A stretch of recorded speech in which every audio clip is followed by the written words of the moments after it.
ناظرین، دنیا کے پراسرار ترین مقام برمودا ٹرائی اینگل کی حقیقت کیا برمودا ٹرائی اینگل ہی واحد سمندری خطہ ہے جہاں جہاز یا طیارے غائب ہونے کے واقعات رونما ہوئے؟ آپ کو اس ویڈیو میں تفصیل بتاتے ہیں۔ برمودا ٹرائی اینگل پر بحری اور ہوائی جہازوں کے غائب ہونے کے واقعات کا تذکرہ صدیوں سے ہو رہا ہے۔ یہاں اب تک کئی بحری جہاز اور طیارے غائب ہو چکے ہیں جن کا سراغ کوشش کے باوجود بھی نہ مل سکا۔ کولمبس نے بھی اس علاقے میں کمپاس کے ساتھ ہونے والی عجیب تبدیلیوں کو تحریر کیا تھا۔ کہا جاتا ہے کہ 1492 میں کولمبس نے دنیا کو تلاش کرنے کے لیے نکلا تو اس نے رپورٹ کیا کہ وہ جب اس علاقے سے گزر رہا تھا تو اس کا کمپاس کام کرنا بند ہو گیا۔ تھوڑی رات اس نے اپنے جہاز سے باہر دیکھا تو انہیں عجیب سی روشنی دکھائی۔ ٹرائی اینگل کا رقبہ باضابطہ طور پر واضح نہیں، مگر کہا جاتا ہے کہ 5 لاکھ اسکوائر میل پر برمودا، فلوریڈا اور پیورٹو ریکو کے درمیان پھیلا ہوا ہے۔ 18ویں اور 19ویں صدی میں اس علاقے کو کئی نام دیے گئے، لیکن 1964 میں پہلی بار برمودا ٹرائی اینگل کا لفظ استعمال کیا گیا۔ آرگوسے میگزین میں دا ڈیڈلی برمودا ٹرائی اینگل کے نام سے مضمون لکھا گیا۔ آرٹیکل میں پہلی بار برمودا ٹرائی اینگل کا لفظ استعمال کیا گیا۔ اس آرٹیکل میں واقعات سے متعلق کوئی وضاحت نہ دی گئی، لیکن یہ میسٹری اتنی مقبول ہوئی کہ اس پر کئی کتابیں اور فلمیں بنائی گئی، کمپیوٹر گیمز اور گانے تک بھی لکھے گئے۔ بحری جہازوں کے غائب ہونے کے واقعات، کہانیاں 19ویں صدی کے وسط میں سامنے آئی، مگر اسے اصل شہرت اس وقت ملی جب امریکی بحریہ کی فلائٹ 19 غائب ہو گئی تھی۔ دسمبر 1945 میں امریکی بحریہ کے 5 ٹورپیڈو بمبار طیارے 14 کریو ممبرز کے ساتھ دوپہر 2 بجے معمول کی تربیتی نیویگیشن مشن پر روانہ ہوئے، جسے فلائٹ 19 کا نام دیا گیا۔ طیارے امریکی ریاست فلوریڈا سے ایسٹ کی طرف اڑے۔ یہ وہ زمانہ تھا جب نیویگیشن کے لیے جی پی ایس کا استعمال شروع نہیں ہوا تھا۔ پائلٹ کو کمپاس اور کسی مخصوص سمت پر کب تک پرواز کرنے جیسی معلومات پر انحصار کرنا پڑتا تھا۔ سب کچھ نارمل اور مطلع بالکل صاف تھا۔ اڑان بھرنے کے 2 گھنٹے بعد اسکواڈرن لیڈر نے کمپاس میں فنی خرابی سے متعلق رپورٹ کیا۔ اسکواڈرن لیڈر نے بیک اپ کے لیے دوسرا کمپاس نکالا، لیکن اضافی کمپاس بھی خراب ہو گیا۔ انہیں پتہ نہ چلا کہ ان کی سمت کیا ہے، اس لیے انہوں نے باقی جہاز کے پائلٹ سے پوچھا تو علم ہوا کہ ان کے آلات بھی خراب ہو رہے ہیں۔ اسکواڈرن لیڈر کا نام لیفٹیننٹ ٹائلر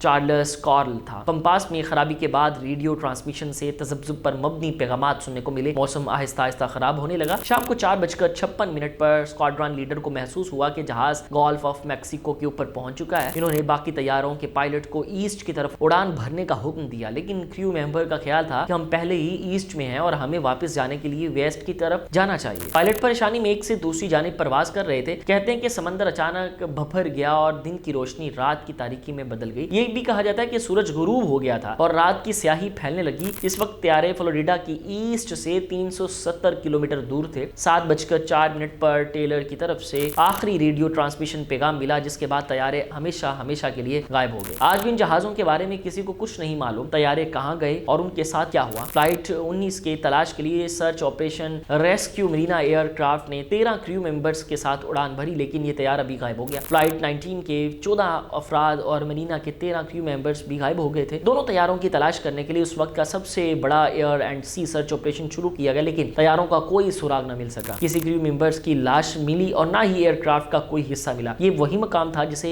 آج لوگ برمودا ٹرائی اینگل کے نام سے جانتے ہیں۔ 1918 میں بھی ایسا ہی واقعہ ہوا جس میں وہ یو ایس اے ایکسپلور جہاز غائب ہو گیا۔ یہ امریکہ کا سب سے بڑا اور تیز جہاز تھا۔ اسے پہلی جنگ عظیم میں فوجی دستوں اور کوئلے کے رسد کے لیے استعمال کیا جاتا تھا۔ 4 مارچ 1918 میں جہاز میں 306 لوگ بیٹھے تھے جو واشنگٹن کے قریب ویسٹ انڈیز بالٹیمور شہر سے برازیل کی طرف روانہ ہوئے، لیکن بحری جہاز کا بھی کوئی سراغ نہ ملا۔ اس سے بھی زیادہ حیران کن ایک اور واقعہ 1881 میں ایلن ایسٹن بحری جہاز لندن سے نیو یارک جا رہا تھا۔ ایلن ایسٹن کے سفر میں برمودا ٹرائی اینگل کے قریب ایک انجان جہاز نظر آیا۔ دلچسپ بات یہ تھی کہ اس جہاز میں کوئی کریو نہیں تھا۔ ایلن ایسٹن جہاز کے کیپٹن نے اپنے کریو ممبر کو انجان جہاز میں بھیجنے اور دونوں جہازوں کو ساتھ لے کر روانہ ہونے کا فیصلہ کیا۔ پہلے 2 روز دونوں جہاز ساتھ ساتھ منزل کی جانب گامزن رہے، لیکن اچانک طوفان نے انہیں گھیر لیا اور دونوں جہازوں کے راستے جدا ہو گئے۔ انجان جہاز اچانک غائب ہو گیا۔ طوفان تھمنے کے بعد ایلن ایسٹن کے کپتان نے انجان جہاز کو تلاش کیا اور پتہ چلا کہ اس میں پھر کوئی انسان نہیں ہے۔ جن کریو ممبرز کو انجان جہاز میں بھیجا گیا وہ بھی اس میں موجود نہیں تھے۔ ایلن ایسٹن جہاز جب منزل پر پہنچا تو اس جہاز کے مالک کو سفر میں پیش آئے واقعات سنائے گئے۔ واقعات سن کر مالک گھبرا گیا اور اس نے جہاز جرمن کمپنی کو فروخت کر دیا۔ جرمن کمپنی نے بحری جہاز کا نام میچا رکھ دیا۔ واقعہ سن کر آپ کو من گھڑت لگا ہوگا اور حقیقت بھی یہی ہے کہ واقعہ اتنا قدیم ہے کہ اس کی تصدیق کرنا بہت مشکل ہے۔ جن داستانوں اور کہانیوں کی سچائی تک پہنچنا ممکن نہیں انہیں اربن لیجنڈز کہا جاتا ہے۔ کئی ماہرین تسلیم کرتے ہیں کہ برمودا ٹرائی اینگل بھی لیجنڈ ہے۔ برمودا ٹرائی اینگل کے واقعات کی مختلف تھیوریز ہیں۔ کچھ لوگوں نے ان واقعات کا الزام ایلینز پر ڈالتے ہیں کہ ایلینز آئے اور جہاز کو اڑا کر لے گئے۔ ویسے تھیوریز تو بہت ہے، لیکن ہم تھیوریز پر بات کرتے ہیں جو سائنسی لحاظ سے تسلیم کی جا سکتی ہیں۔ ایک تھیوری یا وضاحت میگنیٹزم کی بنیاد پر دی جاتی ہے۔ زمین کا نارتھ پول اور میگنیٹک نارتھ پول پول الگ الگ پوائنٹس ہیں. جب انسان کمپاس سے نارتھ پول کی طرف دیکھتے ہیں تو میگنیٹک نارتھ پول کی نگاہ ٹھہر جاتی ہے, لیکن اصل میں نارتھ پول تھوڑا سا الگ ہوتا ہے, جسے جیوگرافک نارتھ پول بھی کہتے ہیں. میگنیٹک اور جیوگرافک نارتھ پول میں بہت فرق ہے. دوسری تھیوری یہ ہے کہ برمودا ٹرائی اینگل کا خطہ بہت شیلو ہے, اس لیے کہا جاتا ہے کہ جب قدیم زمانے میں جہاز یہاں آتے تو شیلو واٹر کی وجہ سے پھنس جاتے تھے. ایک وجہ یہ بھی ہے کہ سمندر کی سطح پر مٹی ابھر آتی ہے, اور دوسری وجہ یہ ہے کہ سمندری طوفان بہت زیادہ آتے ہیں. امریکہ میں سب سے زیادہ سمندری طوفان فلوریڈا میں آتے ہیں, اور برمودا ٹرائی اینگل بھی اسی علاقے میں. سمندر کے اندر اس جگہ پر میتھین ہائیڈریٹس کی فلیٹ پائی جاتی ہے. اس حوالے سے آسٹریلیا میں کچھ لیبارٹریوں میں تجربات بھی کیے گئے. انہوں نے مشاہدہ کیا کہ پانی میں میتھین کے بلبلے ایک حد سے زیادہ ہوں تو پانی میں ڈینسٹی کم ہو جاتی ہے, جس سے جہاز کا توازن برقرار نہیں رہ پاتا اور وہ پانی میں ڈوب جاتا ہے. ایک مفروضہ یہ بھی ہے کہ پانی میں میتھین کم ہوتی ہے, جسے مرڈ ویلکونز بھی کہا جاتا ہے. پانی کے اندر ویلکونز پھٹنے کی وجہ سے میتھین باہر آتی ہے. اگر یہ عمل جہاز کے نیچے ہوا ہو تو وہ پانی کے اندر ڈوب جائے. ماضی میں ہونے والے واقعات کے تانے بانے میتھین کے عمل سے نہیں ملتے, کیونکہ میتھین سائنسی تحقیق ہے. پانچویں تھیوری زیادہ عام ہے جو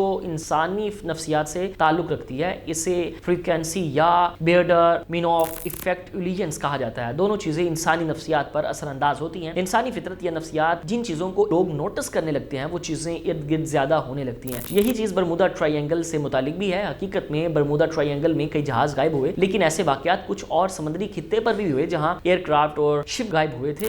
یونائٹڈ اسٹیٹس گارڈ کے مطابق برمودا ٹرائی اینگل سے بہت زیادہ طیاروں اور بحری جہازوں کی ٹریفک گزرتی ہے, اس لیے یہاں واقعات ہونے کی زیادہ امکانات ہیں. جہازوں طیاروں کی زیادہ ٹریفک, سمندری طوفانوں اور شیلو واٹر کو مد نظر رکھیں تو برمودا ٹرائی اینگل کی مسٹری کا جواب خود بخود مل جاتا ہے. 2013 کی ایک اسٹڈی کے مطابق دنیا کے 10 خطرناک شپنگ مقامات میں برمودا ٹرائی اینگل شامل نہیں تھا. انسانی نفسیات نے برمودا ٹرائی اینگل کی طرف زیادہ توجہ دی تو اس علاقے میں غائب ہونے والے طیاروں اور جہازوں کو زیادہ شہرت مل گئی. حالانکہ دیگر سمندری علاقوں میں بھی بحری جہاز اور طیارے غائب ہونے کے واقعات رونما ہو چکے ہیں. کچھ عرصہ قبل ملیشین ایئر لائنز کی فلائٹس بھی غائب ہو گئی تھی, جس کا کوئی سراغ نہیں ملا. دلچسپ بات یہ ہے کہ فلائٹ کے لاپتہ ہونے کا واقعہ برمودا ٹرائی اینگل میں نہیں تھا ہوا.